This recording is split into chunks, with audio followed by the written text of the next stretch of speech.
And Minnesota winds up winning it by 17. Minnesota going to 21-13 there.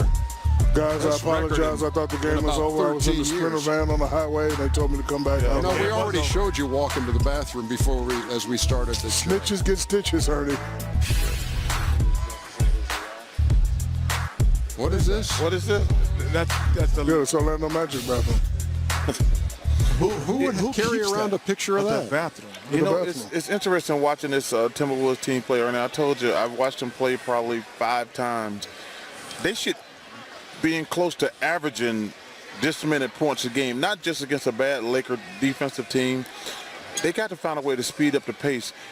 I bet if we took a stat, how many times, Kenny, do you think they shot the ball with 10 seconds or 5 seconds to go on the shot clock? Probably more than half, but they had a lot more than half. I mean, I would say under 10 most of the night. And a lot under 5. But it's deceptive because down the stretch, the Lakers really were just trying to come back. And they had a 38-point fourth quarter. But typically, they're only scoring, 25, 26 points a quarter.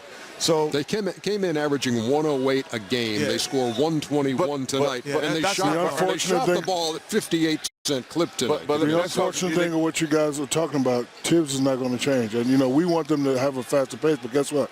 They're 4th in the West. They're doing fine. Their record should be better, but he wants them to execute in the half court. Because in the playoffs. Well, first of all, Shaq, you can still execute in the playoffs. I mean, in the half court. But you still, I'm going to tell you a scary thing I would like to see.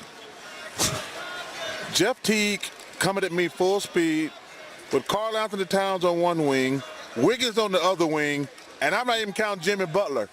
That would be scary for any team in the NBA to have those young guys. I'm not saying I don't agree with you. I totally agree with you, but I'm just saying they're not going to do that. But I think that's why it's tough for Andrew Wiggins to every night be consistent, because he's not really a great spot-up shooter, and he's really not a great 3 to 4 dribble guy. Like, he's going to just open the floor up at 3 to 4 dribbles. So, but in the break, he's great. In the break, and then the game is moving faster, he is very difficult. And I think you saw that too with Tyus Jones in that second unit, and the ability to push it and get the tempo up a little bit. Minnesota wins it 121 to 104.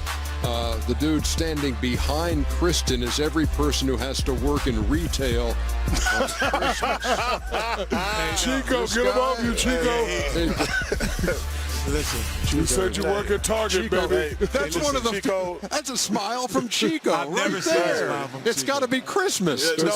Working those Black Friday specials. Smile, that's like the eclipse. It don't happen that often. Normally, I guarantee you try to touch one of us, see where he works after that. You'll know where he works. Normally, it's strictly game face for our head of security, but he only got one bullet, though.